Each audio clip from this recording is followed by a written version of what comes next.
Welcome on into the Stroke Limit Reach podcast. I am your host, Nick, over here with my co-host, Mike. How's it going, everyone? So pretty much we want to introduce this and kind of talk about the concept and what we're trying to do with this podcast. Our goal is we're covering sports. We're bringing all the couch arguments, all of the backyard bullshit that we bring in, and we want to bring it out to you. So we're going to talk about all the sports that we know of. Some we're great on our ball knowledge. Some we're just out here yapping. We'll let you figure that out. Yeah, we're just going to be a couple guys in here, shooting the shit, talking sports. We're not experts, but neither are the people on ESPN nowadays. So I'm sure we're going to be able to give you some good stats. But, yeah, so basically we're going to be talking about every sport out there, NFL, NHL, NBA, MLB, golf, college football. And what a better time to start than now. We literally are right in the middle of the NHL start of the playoffs as well as the NBA and draft night day one. Going into the offseason of football, you'll see as we slowly progress through this offseason, things are going to get a lot more hostile once when we get into college ball and NFL time period. And, we're going to be bringing in special guests for you guys and just some outside knowledge. So we're planning on right now to drop episodes every Tuesday and Thursday. So we'll, tune into that. Let's get right into it with the NHL playoffs. So start off with the Thursday night recap. Two big games, one starting in Florida. We have the Florida Panthers at the Tampa Bay Lightning. And started off pretty sluggish for Tampa. I think the first 17 minutes of that game, they were just getting absolutely manhandled. Without Vasilevsky, the score could have easily been 4-0. So props to him, but I don't think Vasi can drag him past the first round this time. The Florida pressure is just way too much for the Tampa Bay Lightning. They're all over the puck. None of our players can get out of the end line at all. Every time we try to clear it when we are on the defensive position, it just gets stripped away. You hear me saying I am a huge Tampa Bay Lightning fan here, so this is hard to watch, but again, you kind of figure the downfall was coming for Tampa after going to 3 Stanley Cups in a row. So, but props to Florida. Right now, they look like the best team out there. Their goalie, Bobrovsky, what a dog he has been. This man, he's always been a great playoff goalie, but wow, he turned it on. Game 2 with the reverse one-arm save, that pretty much, I think, in my opinion, put the dagger in Tampa. They were like, are you kidding me? We couldn't score off of that. No, it broke my heart. Broke a lot of our hearts here in Florida. I honestly haven't met a Florida Panther fan. I know we'll probably have some listening, but must only stick to Miami. After that, we had the Carolina Hurricanes at the New York Islanders, and what I thought would be a pretty good series has turned into a 3-0 lead for the Carolina Hurricanes, who could eliminate the New York Islanders at their own arena.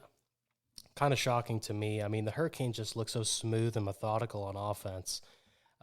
Great puck movement around the top, and they're doing what they have to do on offense. They sit there, they get in the lanes of the goalie, he can't see, take some shots, see what happens.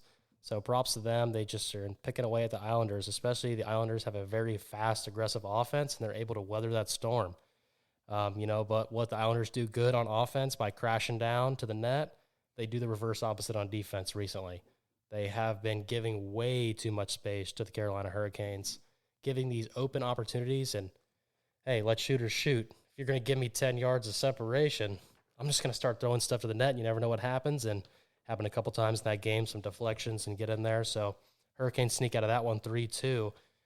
And Freddie Anderson, what a game. Flashing the leather out there. I think he had 2 or 3 wonderful saves at the net, one on his back. So props to him. 2 great goalie appearances, both from the Florida Panthers and the Carolina Hurricanes. So into that, we'll talk about the Saturday slate. First up, Florida Panthers at the Tampa Bay Lightning. I'll bring in my co-host here, Mike, and we can talk about this a little more. But in my opinion, the Lightning want any chance to not get eliminated in front of their home crowd. They're going to need some more shots on goal. They're getting outshot every single game. It's hard to watch. Nikolai Kucherov does not have a goal yet in the series. Possible MVP candidate without a goal. That kind of sucks. Yeah, and we haven't told you yet, but we're going to be present for that game 4. And It's going to hurt. I'm currently batting a record of 0-6 of teams that I want to win games that I'm present at. So if you like gambling, throw everything you got. Throw the bank, the house loan, everything. Put it on the Panthers. Some would say ourselves, we might emotionally hedge. I might have to lay the money on the Panthers. So either way, I'm going to be happy leaving that stadium because it could be ugly. Way ahead of you. So, yeah, I mean, some keys for Florida to try to get out and, push a Game 5 here. They've got to get more shots on goal, like we said. They need to clear the zone better. I don't know if it's lackluster or what they're doing defensively, but every single time they finally get the puck away from the Panthers, they go to clear it. I don't know if they're afraid to get an icing or what, but they sling it at such a slow speed that all the Panthers guys do is slide over there, grab it, right back on the offensive attack, and it's led to multiple goals in this series. So got to figure that out. And, I don't think I've said this in a long time for the Lightning, but their front line has got to step up. It's kind of ridiculous. I mean, we've had yesterday I think there was 3 power plays in the first period for Tampa. None of them scored because the third power play, they took the goal away for an offside. It's just inexcusable. And that goal, that potential goal, that power play that got taken out was by the Tampa's fourth line. Just unacceptable. Yeah, when you're in a position like that and you're pushing through to try to change the tempo of the game and you have a mistake like that, it's going to destroy you. I mean, the team couldn't bounce back, and it was pretty obvious watching it. It just seemed like everyone was on a different page. Yeah, props to Florida not being phased at all. I mean, coming out there into a pretty hostile environment, Tampa's arena, Amalie Arena there, and they come out of the gates running, pressure often and early. So, professional opinion here, I don't think Tampa has a chance in hell, but you never know. I mean, you never know when your back's against the wall, and especially with it being at your home arena, you definitely don't want to let the fans down, knowing you just let them down in Game 3. Go Panther. Okay, the next game up, another 3-0 series lead. The Carolina Hurricanes at the New York Islanders. We just talked about their Thursday night game. For Carolina to complete the sweep, they need to keep up the perimeter shots. I like the amount of shots they're taking from outside, especially if the Islanders are going to give them all that separation. Again, you never know what can happen. Tip off of an arm pad, leg pad, goalie's face mask. You never know. So, got to keep up the perimeter shots. Carolina also needs to weather the frenzy on defense. The Islanders come at you fast. I know we just talked about that. But, wow, I mean, I was so impressed. And if the goalie, Freddie Anderson, doesn't have the game he did, in my opinion, in Game 3, they might lose 6-3. So, Islanders, honestly, as bad as it feels to be down in 3-0 in the series, unlike the Lightning, they show a lot of offensive attack, and I do think that they can sneak out this next game, and I actually do think they will. I think the series will go to 3-1, and it'll push it back to the Carolina Hurricanes, and we never know what can happen there. But, wow, Carolina Hurricanes and the Panthers right now, in my opinion, are the front runners for the Stanley Cup. So if the Islanders want a chance to sneak out this game and force Game 5, they're going to have to close the gap on defense, though. Yes, I mean, so far from what we've been seeing from these games, like Nick's already touched on it, the Islanders are just taking shot after shot after shot. They're hammering and peppering over at the goal with shots.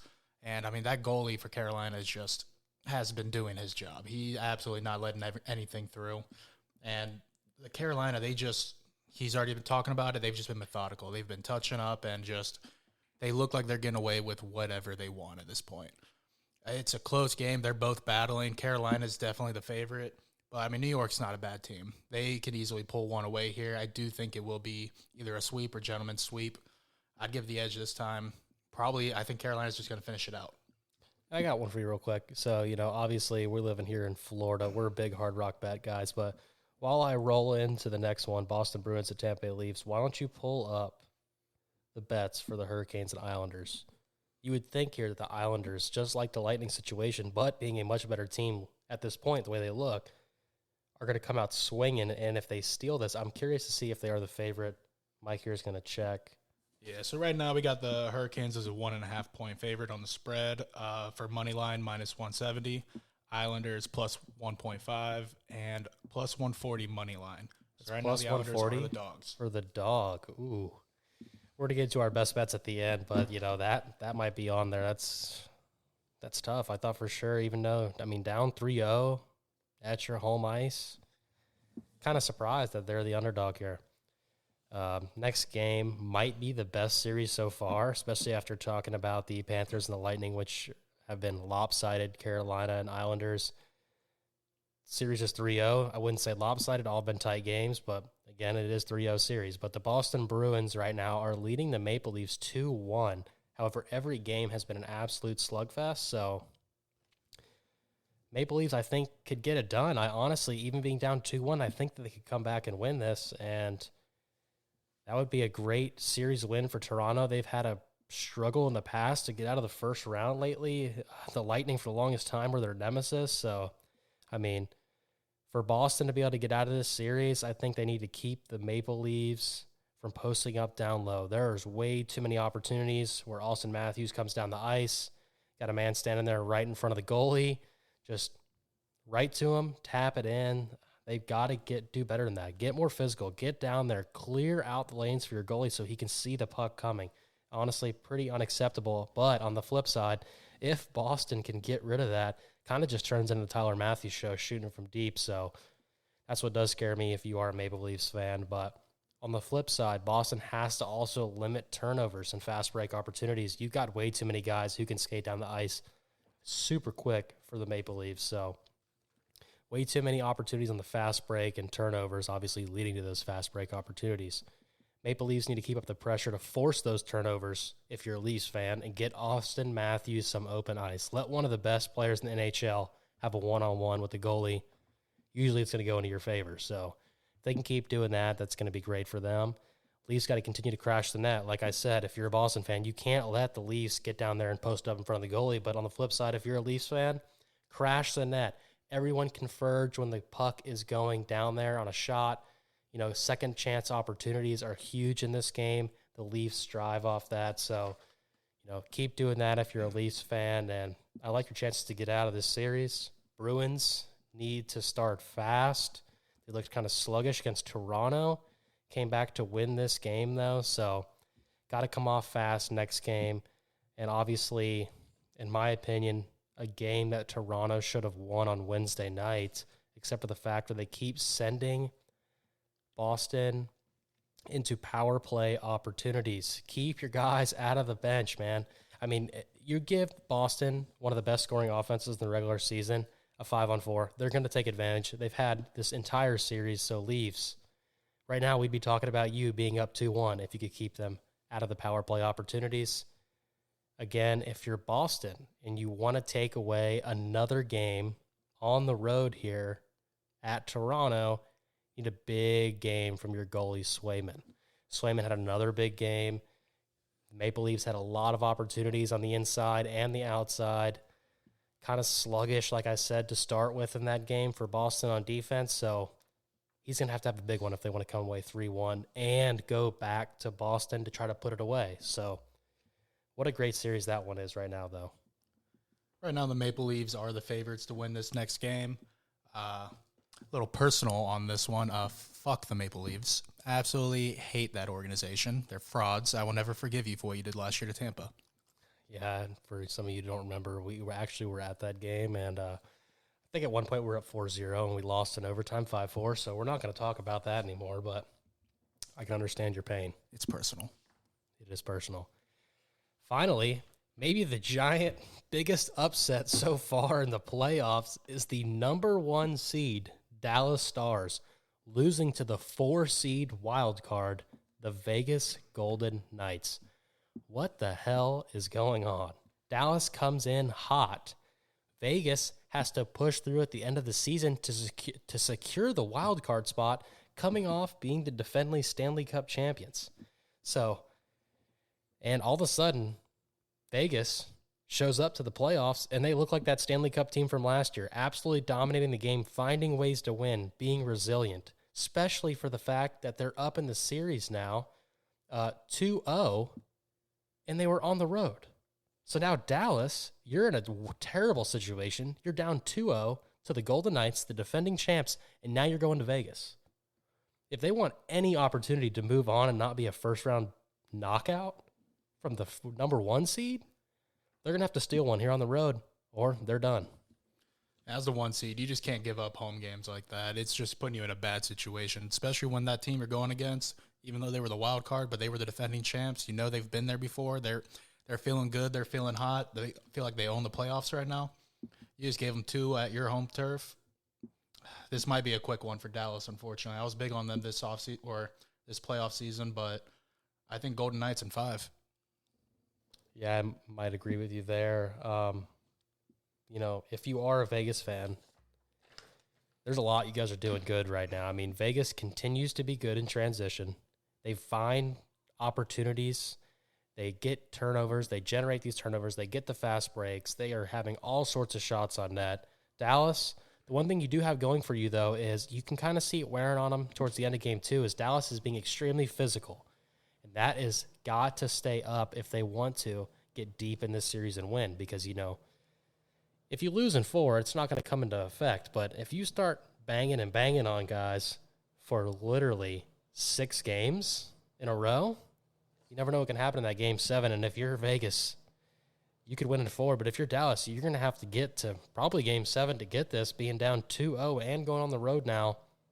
So, Dallas right now is terrible situation. You just got to we're going to see how good of a team they are.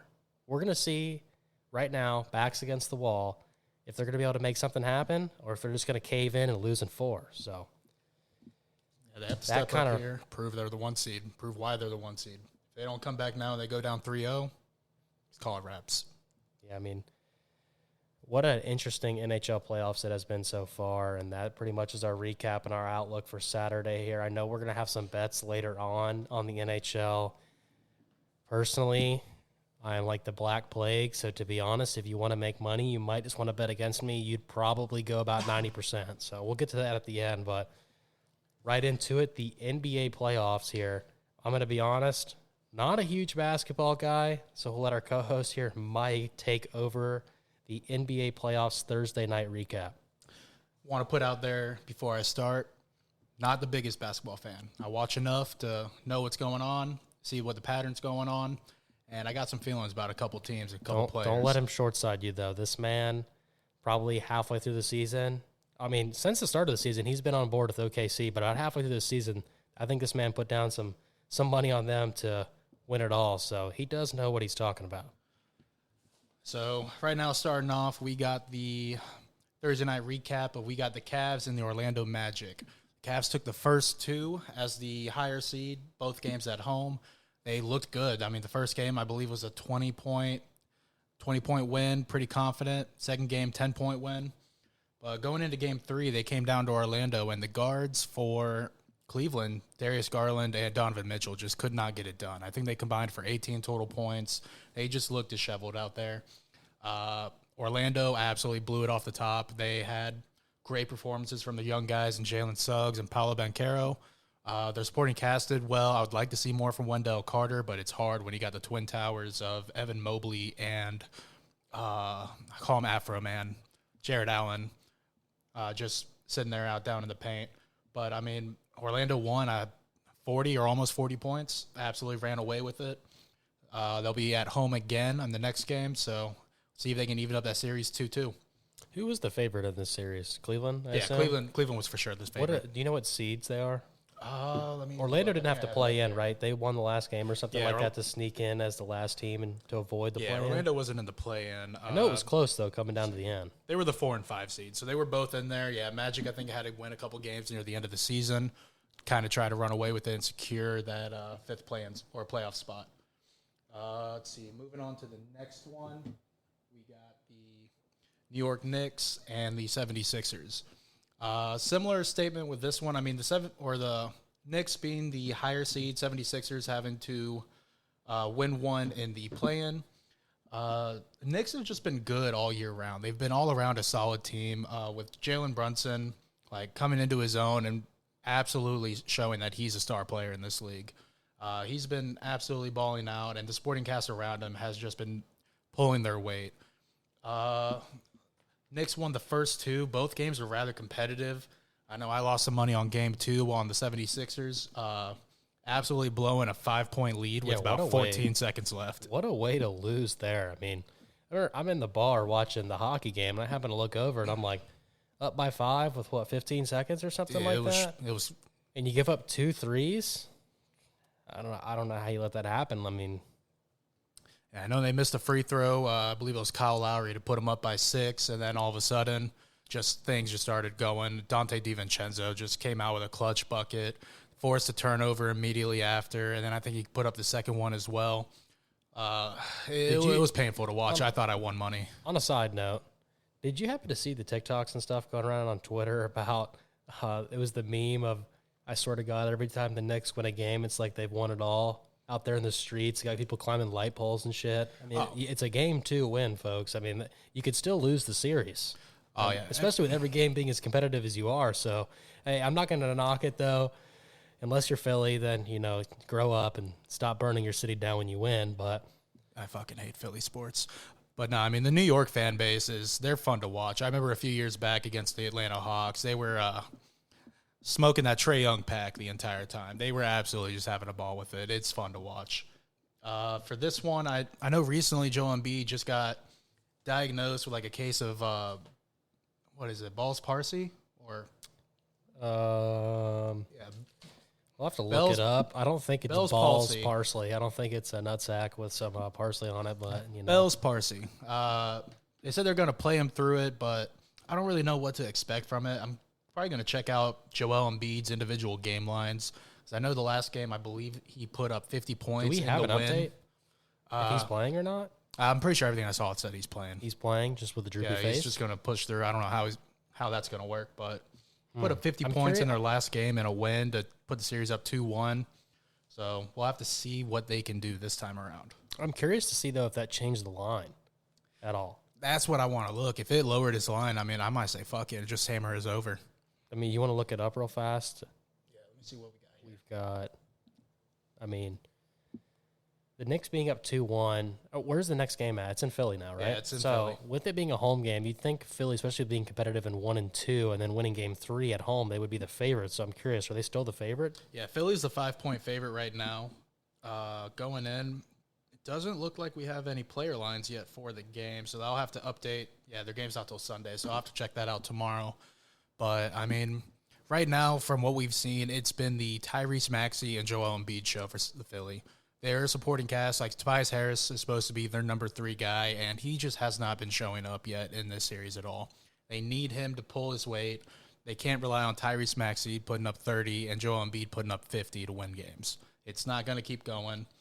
As much star-studded as that team really could be, they're just not pulling it out. Kyle Lowry, all their new pieces, all their new role players are doing their bench. It's just they're not showing out. So we'll have to see what they're doing there, where the Knicks on all fronts, everyone's pulling their weight. They're doing what they want. They're one of the more well-rounded teams, and Jalen Brunson being the lead of it, he's absolutely taking control and have been taken off of running with New York. Moving on to the last recap we got currently is the Nuggets and the Lakers. I'm going to give everyone just a quick heads up. If you love LeBron James, you might want to fast forward a good 7 minutes here, because Mike Spaney's about to absolutely rip into him. And I know for a fact I'm not going to defend the guy, so just a quick heads up. Fuck LeBron James and fuck Anthony Durant. I'm going to start off on that note. Anthony Davis, right? Yeah, same shit. Some whatever. AD name. Pretty much, I mean, for what we've seen in this series, they blew the 20-point lead in Game 2. They absolutely stopped doing what they were doing. Anthony Davis, as much as it pains me to fucking say it, has been performing very well in this series. And Game 2, they just let off the gas. They stopped doing what they wanted to do, and they choked that 20-point lead late in the game and let Jamal Murray hit an absolutely beautiful mid-range fadeaway shot to seal it. Right now, the Denver Nuggets are up 3-0. They've won the last 11 against the Lakers and the fraudulent organization that is. We're going to see very quickly. It's going to be another sweep. It's going to be 4-0. If you have any money on it, I think the spread was -1 right now, so it's an absolute pick 'em. Throw everything you got on the Nuggets. They're going to put this away, make sure they're well rested going into the next series. And, I mean, You think they put it away is this at LA now? yeah, it's at LA. Think They just put it beat away? LA last night. I think the final score, they won by 7. I mean, pretty much from what we've seen, it's been very similar with the Philly Knicks games. Like, over on the Lakers side, you have Anthony Davis and you got LeBron James. They're pulling their weight. They're doing what they need to do. But then you got their stars. They got D'Angelo Russell. They got Austin Reeves. Like, they can't take nights off. And that's what we've been seeing is they keep taking nights off. I don't think D'Lo scored a point in Game 3. Austin Reeves, he put up, I want to say 20 points. Like, he did his job, but they can't be doing that with their role players, and they're supposed to be star secondary guys that should be putting up no more or no less than like 12, 15 points a game at least. They don't look confident with the ball in their hands, and if they're running a two-man show, they can't compete with the likes of Nikola Jokic, who is probably going to win the MVP this year for the third time. Yes, it looks like they won by 7. You are correct. Okay. Then they got Jamal Murray, he's a different animal in the playoffs. Like, watching him play ball, him and Jokic are able to do whatever they want. Aaron Gordon last night popped off for them. He had 24-plus points, I believe. I mean, the Lakers led at half, which is pretty crazy. And then the Nuggets come out in the third. Well, I mean, that's been the common theme so far. 34 points. Lakers will have the lead in the first half, but they'll be gone by the time the game hits third, fourth quarter. The Nuggets turn it into two-man ball, and there's just nothing you can do to stop Jokic and Jamal Murray. And then when you got Michael Porter Jr. out there, and he's able to shoot, and he's doing his job, he's able to put up 20 points. Like, there's nothing you can't do. It's a lose-lose situation for the Lakers, and they need a full participation. Listen to this. Going off the full participation, I've got the stats pulled up right here. Listen to this crazy stat line. Anthony Davis, 43 minutes, 33 points. What you'd expect, from one of your better players. LeBron James, 26 points, 42 minutes. Maybe you'd like a little more out of your superstar. According to Mike Washed Up. Austin Reeves, 41 minutes, 22 points, right? So we've got some good scoring out of those three. And I'm just going to tell you, D. Russell. And how do you pronounce that guy's name? Like, I've never even heard of that guy. Who is it? What, Rui Hachimura? Yeah. They combined for 5 points. One played 28 minutes, one played 24. D. Russell, you're right, 0 for 7, 0 points. What the fuck is that? 0 points in an NBA game?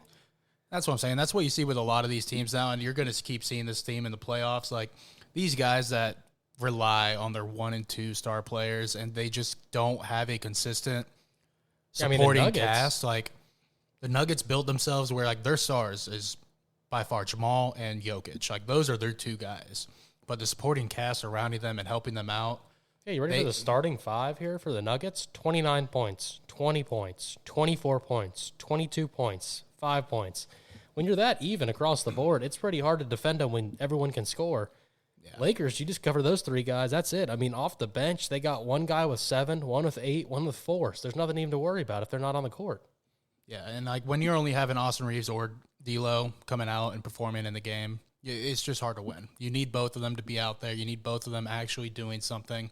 You can't just have one of them be an absolute reliability and just out there doing cardio on the fucking court. I know, and I know that you're a big Lakers hater, especially with LeBron James, but I didn't want to believe you at first, and then I pull this up, and I'm like, that can't be right. You got 2 starters with a total of 5 points. One was 0? Yeah.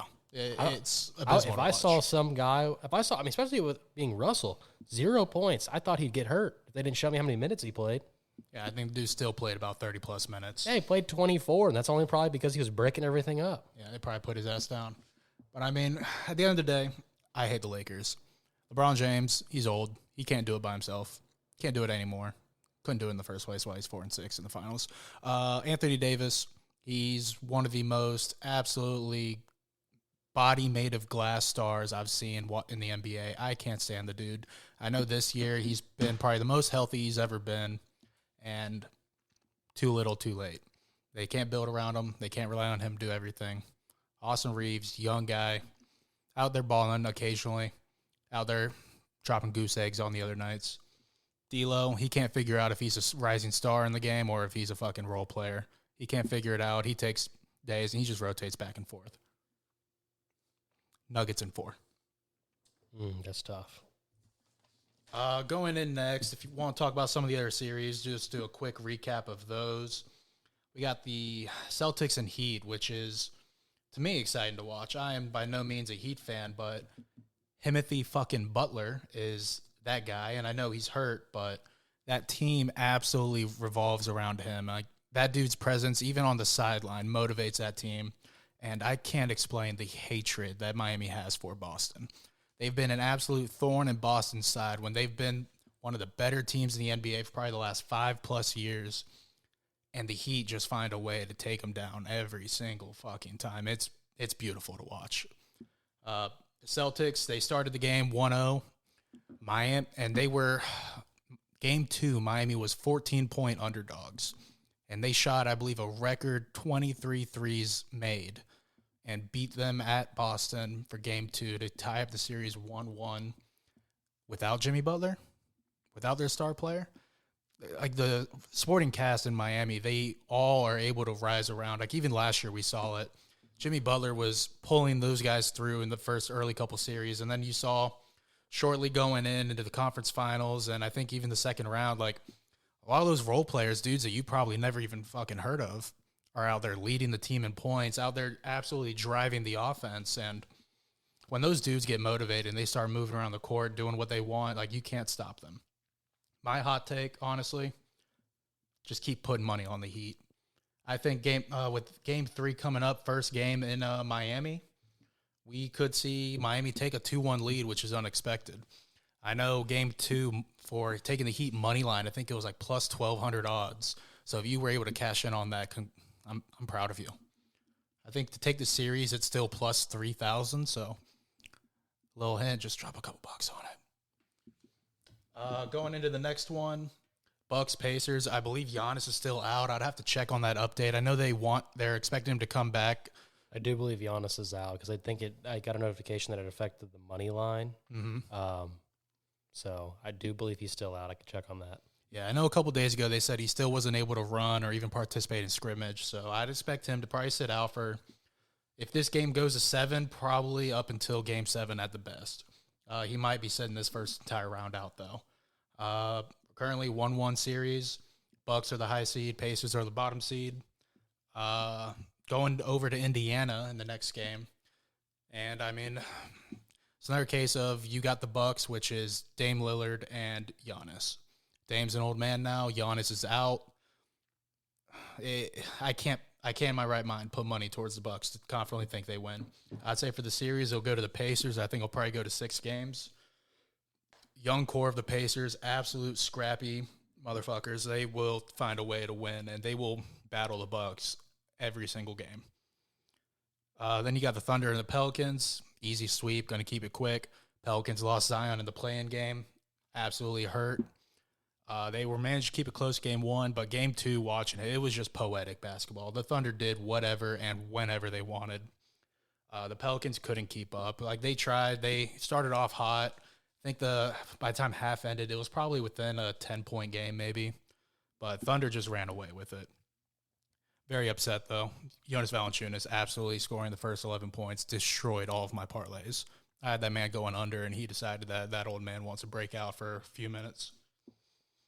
Clippers Mavericks, another case of, I mean, both teams are very star-driven. You got Luka and Kyrie on one side, then you got Paul George, Kawhi on the other. Personally, I'm favoring the Mavericks on this. I don't know much about this series. I haven't been keeping up to date, but I know right now we're going into game 3, 1-1 series. Next 2 are going to be in Dallas. I expect Luka being able to keep that team up. Going into projections, I mean, we've already spoken a lot about it. Cavs, if they win this game in Orlando to make the series 3-1, I expect it to end quickly. But if the Magic can come back and win their second game at home, tie up the series at 2-2, that game could go really any way. As long as the guards need to keep playing well for Cleveland. I mean, they can't take a day off like they did. When you can go over to the Thunder game, I mean, that's, like I said, it's just going to be a quick 4-0 sweep. They're going into New Orleans. I expect to be a quick and very thorough beating. Shea will probably sit out. Shea for MVP. Dude's absolutely been fucking killing it. Oh, this must be your talk of your team over here, OKC, right now. Yeah, I've definitely adopted OKC in the last year. Truly, I'm a Bulls fan. But How convenient. Yeah, truly, I'm a Bulls fan. But, I mean, OKC is just fun to watch. You got to love what they've been doing in the organization. Those dudes, I think it was a crazy stat. The average age of the OKC Thunder, I think, was like 21, 22 years old. So, like, when March Madness a few months back, you had teams that were older than the Oklahoma City Thunder. Yeah, that's pretty wild to think right now, and that's across all college sports, so... Yeah, and these dudes, they're the 1 seed right now, and I don't think there's ever been a 1 seed. My buddy Matt, who's just a huge diehard OKC fan, educates me on them all the time. I don't think there's ever been a 1 seed with the amount of pure assets that OKC has. Like, they're out here killing it now, and they're young. I hope they can go all the way, but even if they don't, I think they have a record of like 29 first-round draft picks, protected and unprotected, going through the year 2030. So for the next 6 years, you're the 1 seed with the lineup you have, barely paying any money on these guys because a lot of them are on rookie contracts, and you still got 29 more first-round picks. That's not fair. Is that all of your recap? Last one, Boston Celtics versus Miami. Fuck Boston. Go Miami. Home game for Miami. If they win, they take the series lead on 2-1. If they lose, Boston takes it 2-1. But, I mean, they took one at Boston. That was a critical step. If they were able to do that, they can absolutely win one at home. So let's see if they can find a way to squeak past and beat the fraudulent organization of the Boston Celtics. I got a good hypothetical here. If you rewind time, as old as we are now, and as much as you are watching the NBA playoffs, would you root for the Heat against Boston if LeBron James was still on the team? Fuck no. Fuck LeBron. That bad? I can't stand that motherfucker. The Big Three was fun to watch. Yeah, and they also choked. Okay. I guess you can see how much he hates LeBron James. But it might be that time of the year again, because I swear to God, every time I went to bed last night or woke up, all I could hear is the jingle for the NFL draft. So let's talk about our biggest winners and losers. Obviously, I'm just going to go ahead and start off. Let's start off with the losers. What the fuck were the Falcons thinking? I was so frustrated with this because I don't know why I even had to defend my argument of how bad of a draft pick that was for them against some people. The Falcons this offseason just paid Kirk Cousins, $120 million, I think, guaranteed for the next 4 years. I think it's $100 million guaranteed. It was 180 full, 120 guaranteed. But an outrageous, made him one of the most expensive quarterbacks in the league. Paid him this offseason. And then you use your 8th pick in the draft to pick up a quarterback that... And I know we have some difference of opinion here, because I actually do think that Michael Penix is a pretty good quarterback. However, for Michael Penix to be any bit successful in the NFL, personally, I think he should have went to a team where that he probably could start day one. You give him that opportunity to get in there at being 25 years old, give him a chance to go out there and play somebody, almost like a CJ Stroud situation where there's nothing to lose. You never know what could happen. But the fact that you signed this man after spending $100 million on Kirk Cousins, at the best case scenario, if you're Michael Penix Jr., maybe get some playing time in 2 years. At that point, you're 27 years old. I mean, Jesus Christ. I mean, if you're Michael Penix, I don't know if you'll ever see the field. Yeah, Michael Penix is 24 years old going into the draft, or going into next season. He'll be 24. I think he's 25. You look it up. I think he's 25 years old, which is wild to think, going back to our situation if we're just talking about basketball with fucking college teams nowadays. But yeah, I think he's 25 years old. 27 would put him at 2 years from now when he potentially gets some playing time, barring a serious injury to Kirk Cousins. And being the Falcons, you signed Kirk as a win-now type motive. You have the offensive tools to have a great offensive play. You got rid of your offensive coordinator or your head coach, shipped him off to Pittsburgh to be an OC because he couldn't get an offense going. You guys have the pieces. So you got Bijan, you got...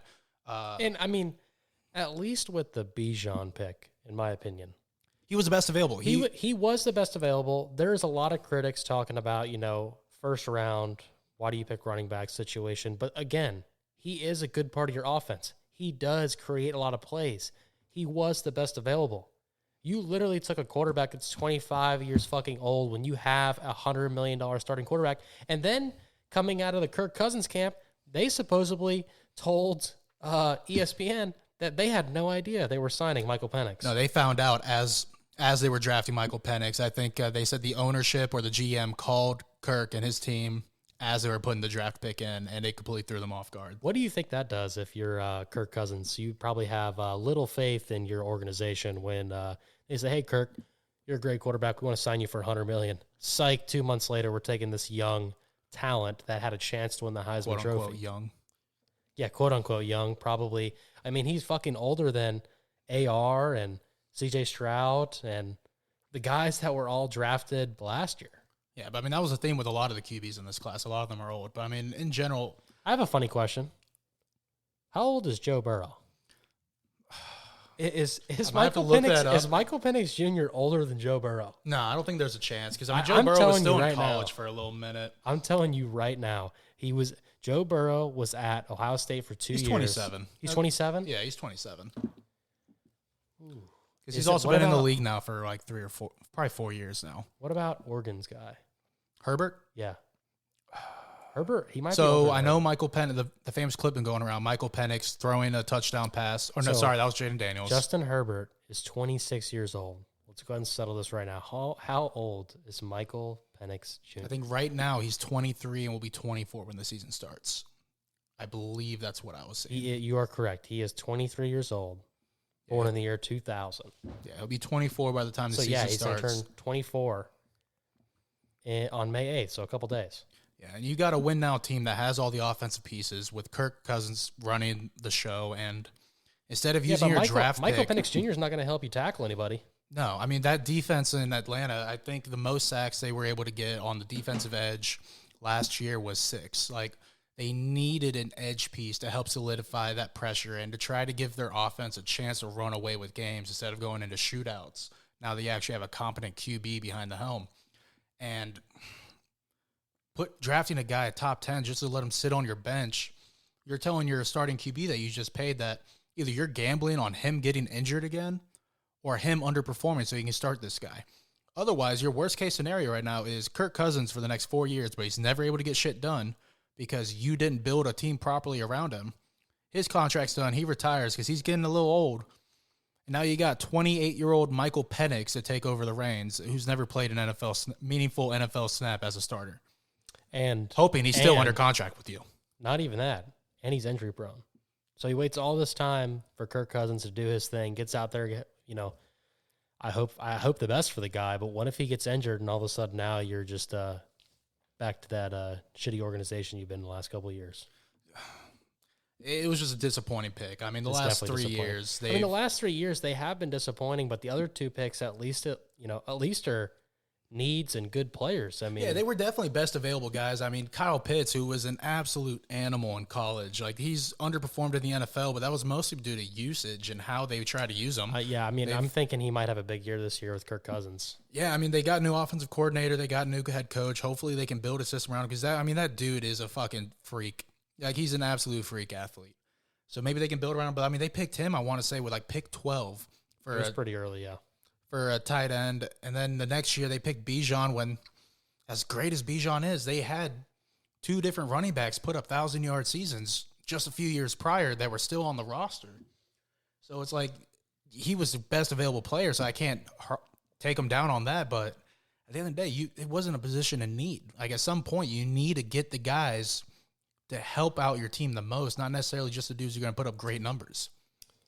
So for me, that was my only loser. I do think there's some other teams that could have taken some different players, but again, it's kind of hard for me to say someone else lost the draft when the Falcons come out here and do some shit like that. So I know Mike over here's got a couple more losers, and I don't agree with all of them, so can't wait to hear them. Yeah, a couple. I mean, none of them are nearly as bad as the Falcons. I got on here the 49ers. They ended up, I can't remember if they traded up or not, but they ended up drafting Ricky Pearsall from the Gators. I don't think they drafted up. I picked up. I think he was like pick 31 or something like that, right? He's pretty deep. Yeah, you're right. Yeah. It was someone else that traded. I think it was the Lions that traded up. Yeah, I mean, mean, you should be happy, though. At least next year you won't watch Ricky Pearsall score all over the Miami Hurricanes. Did he do that this year? He didn't play Miami. Oh, yeah, I'm thinking of Florida State for some reason. Yeah, I'm a big Miami fan. I can't stand the fucking Florida Gators. I can't stand them at all. The fan base is just as delusional as the fucking team. That's going to be a different rant. Different rant. Ricky Pearsall, though, he only got drafted in the first round. You can't convince me otherwise because he made one crazy catch against, I believe it was South Carolina. I mean, he's a solid route runner. I mean, he's a good player. I just don't know if he's round one talent. No, he's a third-round talent at best. He will touch the field. He will definitely be able to get on the field. But the question with the 49ers right now is they were reaching out pre-draft to all the teams in the top 10, offering up Brandon Ayuk or Debo. They're two star receivers. Granted, I think Debo's injury-prone as hell. What is the reason? I can see Debo being injury-prone, but what would be the reason to get rid of Ayuk? Is it to clear up cap room? Or it's got to be something along cap room. Is he not happy? I mean, Brandon Ayuk, I think, they should all offseason they've been talking about him getting traded. They've been talking about him getting traded. I don't know if he's just unsatisfied with the situation there or if they are trying to free up cap room because they are – I don't know where they're getting this money at to pay some of these guys. They are forking out fucking cash. I guess that's a benefit of having a QB that you drafted with the final pick and then you're not paying him dog shit until he gets extended. Sending him money out of prison. Right across the line. They're just pulling it out of the bay.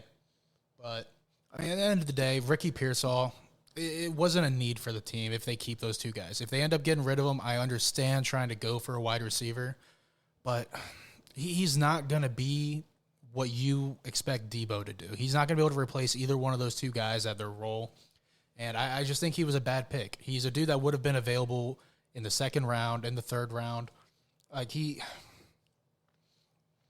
won't be the difference maker that they are probably expecting him to be with the first round draft.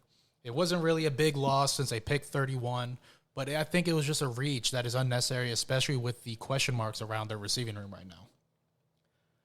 After them, I got the Raiders. I mean, they picked Brock Bowers. Brock Bowers, let me put this out there, fantastic athlete, absolute fucking best dog. Tight end we've seen in college, in my mind, ever. But dude's undersized for the position, but he doesn't care. When you go and play high school football as a fucking running back and then go play in the SEC as a tight end and do what you did, fucking crazy. Man was an absolute bully anytime he was on the field, and Georgia loved every second of it, and he was a key part of them winning 2 fucking championships over there. And granted, he got picked at, I want to say it was like 12 or 13 by the Raiders. Yeah, I do think it was 13. He got picked early, but, I mean, he was the athlete for it. Same with the Kyle Pitts situation. He was the best athlete on the board. But my issue with it is the Raiders last year spent a first-round pick, a pretty early first-round pick. I believe Michael Mayer was the first tight end off the board last year, probably around 15, and he barely even got burned last year. He didn't seem like he was much of a factor in that offense. Granted, their offense struggled behind the reins of Jimmy Garoppolo and Devontae Adams and all the injuries that they had, but you spent 2 consecutive early first-round picks on tight ends.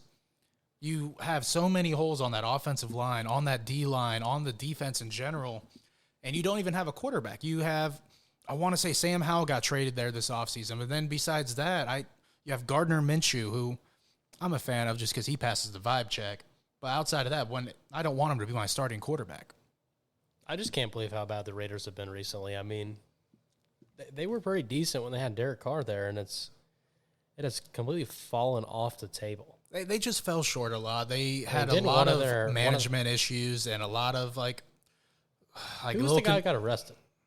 Went to Henry Ruggs. Henry Ruggs. He played for the Raiders, right? I mean, that doesn't help when your first round draft pick goes to prison, but yeah, I mean, it's been brutal over there in Vegas, and I mean, I just don't think this is the answer. I think it was a great pick, not needed. It absolutely was not needed. Let's move on to the LA Lakers of the NFL. The Dallas fucking Cowboys. With a guy that I've never heard of. So, I mean, he is a good offensive tackle. I mean, I'm just fucking with you. He was a great offensive tackle at Oklahoma. But I'll let you get into it. I just know what the fuck are they thinking?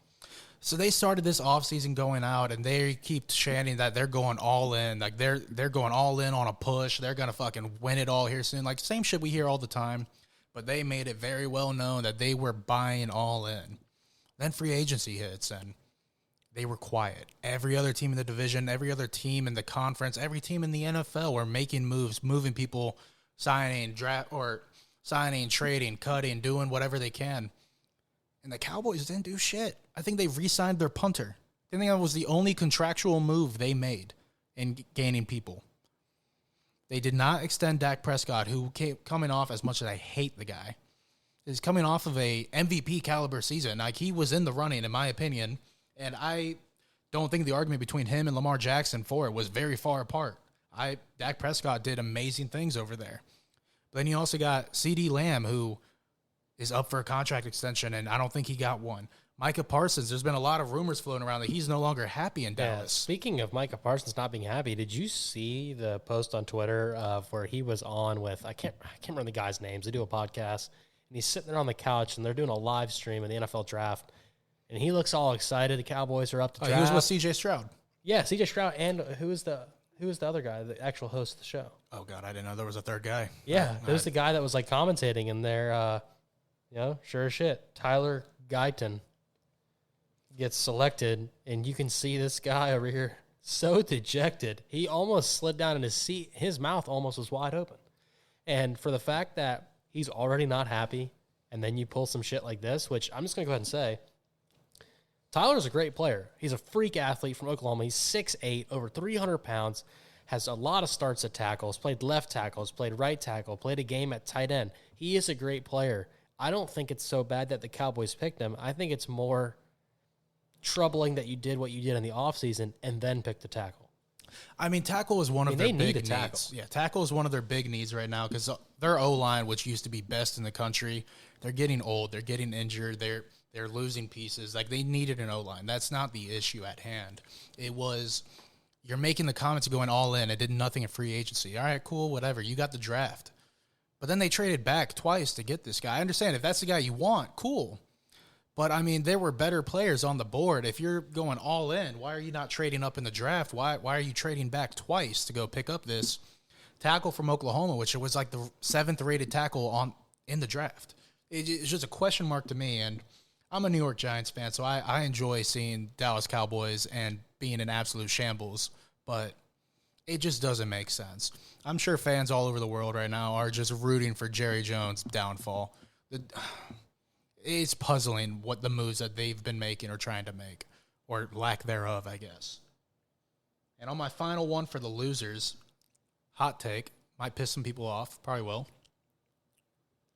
Jayden Daniels. That is definitely a hot take because Jayden Daniels is a tremendous quarterback at LSU. I understand he's injury prone, but it makes sense for the Commanders to take him. Who else are they going to take with pick 2? Are you going to Drake May? In my opinion, you take Drake May, he runs the same scheme that Sam Howell does already there. There was nothing wrong with Sam Howell, and I'll die on that fucking hill. I'm not going to argue that with you, but at least with Jayden Daniels, you got an option to fucking scramble around with one of the worst offensive lines in the league. Yeah, I mean, that was just my big thing for it. I personally am not big on Jayden Daniels. Why? I mean, I'm going to say this, but why draft Drake May and get the guy killed if you do decide to play him, where Jayden Daniels can at least avoid some pressure? But on the flip side, I do say that, and the entire college football season, all you see is Jayden Daniels getting rocked and little coins from Sonic the Hedgehog flying out of him, or little coins from Super Mario Bros. So this fucking guy, he's got to learn to slide, and if I'm the Commanders, I might teach him that day one, but I don't think it's that bad of a pick. It's not so much as that bad of a pick. It's more so you're just upset that they're giving up on Sam Howell. They moved on from Sam Howell after 1 year. And Sam Howell, I know he wasn't the greatest quarterback out there. He wasn't doing anything fantastic. He was capable of moving that ball down. He was scoring touchdowns. He was giving that offense some sort of life and was competing in some games. But the issue is, like, you have weapons. You have all the weapons in the world in Washington, which is wild to say, but they have great young talent in the wide receivers, the running backs, and the tight ends. But that O-line is 32nd of 32nd. I don't care who the fuck is out there under center. If you have 1.5 seconds to take your 3-step drop, make a read, throw the ball accurately, and give it to your guy for a play, you're not doing it. I mean, I'm a big Giants fan. I've seen that firsthand. I don't hate Daniel Jones, but I don't love the guy. But it's hard to do anything when you don't have a weapon and you don't have an O-line. Now, they got the weapons, but Jaden Daniels' best bet is he's going to snap the ball and immediately take off sprinting, hoping he can buy himself some time because no one can succeed there. Why trade Sam Howell, who performed okay when he had time, and why not just give him some protection for another year or two, build around him, make sure your offense actually has a stable, or God forbid, treat it in the offseason, which they didn't fucking touch. They signed a bunch of retirees out there to go play offensive defense. They did not fix the O-line. So you're just signing a quarterback with your top 2 pick, and you're just sending them out there to get murdered every I like single how time. we talk about retirees in football and about 30-year-olds. They signed Bobby Wagner. That man should be done playing football. They signed some dude from the Cowboys that's old as fuck. Like, all they did was sign old-ass motherfuckers that shouldn't be playing ball no more. Great veteran presence, should not be getting starting time and being your primary. Yeah, and I mean, I'm curious to see what happens the rest of the draft here, and obviously we'll be talking about it in our next podcast on Tuesday on what teams actually won and lost the entire NFL draft and how their outlook, is going to be after picking these guys up for the rest of their season, how much playing time we think these guys will get. So stay tuned for that episode on Tuesday. Now, to probably our most exciting time of the podcast will be our best bets, where we are going to give you one bet, a hammer, which obviously we want you to hammer at home, take out a fucking loan from the bank, put it down, don't worry about losing it because you're going to win. Then your hot takes, not a dog, can be sometimes, but, something that you feel pretty good at, everyone's telling you, nah, dude, it's not going to happen, but you think it is. That's your hot take level. And then the dogs, the plus money, big money moves out there, which whatever I say, don't take for the dog section. I'm probably 1 for 18 on the year, but that one bet at big plus money did win Mike here about $1,200, and we'll talk about that. But what we'll do for you guys is if you want to follow us on Twitter at Stroke Limit Reached or YouTube at Stroke Limit Reached or TikTok at S Limit Reached, we'll be posting periodically our best bets every day for what we think you guys should take, as well as we'll be running a running total for our podcast bets that you'll hear on here so you can see if we're up, we're down, we're in the black, we're in the red. Are we hitting on NHL? Are we hitting on NBA? To give you guys, some opportunities to win money here with us. That being said, Mike, what is your hammer bet for this week? So I had a couple hammer bets, but I'm going to limit it down. I'm going to go back to what I said earlier. Panther money line, I think, is just them running away with the sweep. As much as I hate to hear it. I do believe that is plus money right now, plus 100. For them money line, I do believe they're the dogs here with it being in Tampa. Might have to confirm that one. But in general, I had a couple. I had OKC and Denver all in there, and I'd say parlay them, honestly. To be honest. If you want a safe bet, just Panther money line. Let that ride. Put $100 on it. Come out positive. You'll walk away a happy man. So with going off of, again, this is going off the Hard Rock Bet app here in Florida. It looks like the Panthers, it has changed. Tampa, plus 105. Florida, minus 125. So it has shifted from this morning. It looks like Vegas thinks the sweep is going to be completed. So, yeah. To be honest, if Tampa comes out the way they did, I'd hammer them too. So, I actually don't. So, I actually do have a hammer bet, but it kind of is cheating because it is plus money and it is a two-way parlay. I think you parlay the Maple Leafs money line, again, being at home against Boston, need a win here before you go back on the road. I think they get it done. They should have got it done yesterday. They fucking blew it, let them back into those power plays. I think they eliminate those power plays, or, the goalie for Boston doesn't have the game he does, and they sneak that one out. So I think you take the Maple Leafs, and you parlay them with Vegas. I don't trust Dallas right now. I'm sorry. You're the number 1 seed. You're on the road. You couldn't fucking win at home. It seems like a trap bet, like Vegas plus 100, but Dallas plus 100 is going to hit. But for some reason, I'm one of those people, you got to show me. If you can't fucking win at home, you're not winning on the road in the NHL playoffs when it matters. Vegas is in a groove. You take that, plus 243. Pretty good odds there for just a 2-bet parlay. I like it. I mean, I definitely like the Knights win, but I don't know. For me, you just got to keep that mindset of those guys over in Toronto. They're just a bunch of fraudulent cowards. But they can pull it out. They have one of the greatest fan bases in the NHL, and I think they get it done at home. So moving on to our hot takes, I'll turn it over to you, Mike. So my hot take is just Miami plus 9. I think is kind of safe going into Miami after a 10-point win. Plus 9, it seems pretty fair. And I think they can come out and make it a close game. Honestly, I'm probably going to put them on money line. I think I already have some money on them winning this next game. But that's kind of like my hot take, I guess. Giving Miami that run, going in home, tied up the series, absolutely punched Boston in the mouth, and let's see if they can keep going with it. So I'm heavy NHL this week. My hot take is Islanders to win Game 4 at plus 140. Again, I think they get it done. Their offense is very aggressive. If they can just close the gap and limit the turnovers, I think they win the game. Very competitive game. They already blew a game on the road. They could have won the game on Wednesday night. I think you take the Islanders here, plus 140 against Carolina, who is a minus 170 favorite. I mean, that's a fair hot take.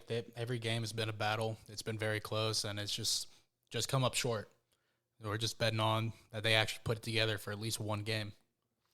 So now on to the dogs, the big guys. Big money bets here. We'll turn it over to Mike. Can be a parlay. So, just to put that out there, we can give you a parlay. I gave you one for my first pick. What do you got for your dog, Mike? So my individual dog, don't be a coward and tail me on it. Miami Heat to win the series against the Boston Celtics, plus 900. Crazy, probably, ask for a lot there. But if you put all my bets together with OKC covering the spread, Denver covering the spread, Panther money line, Miami money line, and Miami to win the series, you're looking at plus 6,300 odds, and throw a fucking dollar at it. You'll win good money, and I mean, Miami's been a thorn. I'm just going to keep up with history. Miami has been the thorn in Boston's side. I want to see if they can keep doing it. Give them enough time to bring Jimmy Butler back. Now, I hate to do this. I usually try to refrain from doing this, and I end up always doing it, and that's probably why I lose so much fucking money, because if I take a bet out by itself, and then I parlay it with other stuff, and then that bet ends up losing, then I get fucked, but here we go. I always lose money, so into this. Lightning come out slow, sluggish. John Cooper, the coach, not fucking having it. Probably ripped their ass in that first period. I think they come out hot, on fire, score the first goal, and sneak out the win against the Panthers to force a Game 5 where they'll ultimately end up losing, in my opinion, but they will not lose in front of their home crowd. Too proud of a team right now. And maybe that's just a fan of me talking, but they're at plus 105. We're going to parlay that with my previous bet, the Islanders, who I want to put it at a lock, but it is plus money, so I can't do that. So I'm taking the Islanders, plus 140. And again, show it to me, Dallas. Golden Knights, minus 120. Put all those three together, plus 802 parlay, $10 to win 80. So I lied. 10 to win 90. So pretty good chunk of change if you want to put down right there. I mean, hey, what's the worst that can happen? $10. I mean, I think right now on the Hard Rock app, if you are in Florida, they do have a parlay bonus bet. So get out there and do it. So just to recap, Mike, give us your hammer, your hot take, and your dog. My hammer as an individual, Panther money line. But I mean, taking OKC and Denver in the spread as well. Combo it all together for plus 542 odds. OKC -1, Denver -3, Panther money line. I think that's a pretty good bet. Yep. My hot take is Miami +9 or even Miami money line for this next game for Game 1 in Miami, Game 3 overall. And my hot take is taking the Heat to win the series, finding a way to pull it out, taking advantage of the 1-1 split at Boston, winning both in Miami, I think it's absolutely possible. It's a long run, but let's see if these guys got that dog in them. Plus 900 odds, Miami take the series. I like it. So just to recap mine real quick, we've got a 2-bet parlay, Maple Leafs, Golden Knights as my hammer, plus 243 odds. I couldn't like it more, guys. I mean, I'm telling you, that's the one to take. Hot take, taking the Islanders at home against Carolina, the number 1 seed, plus 140. And my absolute dog, Lightning, Islanders, Golden Knights, all to win, 3-bet parlay, 10 to win 90. That is plus 802 odds. We'll see what happens. Again, we will post all of these to our Twitter and TikTok just so you guys can see them if you end up missing this podcast. Also, on Tuesday, we'll recap our best bets as well as make a post to show you guys where we stand if we're in the plus or minus. Last but not least, give us a shout out, give us a follow. Stroke Limit Reached on Twitter, Stroke Limit Reached on YouTube, and that is S Limit Reached on TikTok. Thank you everyone for listening to this podcast. We have a lot of awesome things planned for you guys throughout the year, and this podcast is going to go to the moon, and we're going to have a lot of fun this year. So until next time, see you guys later. See ya.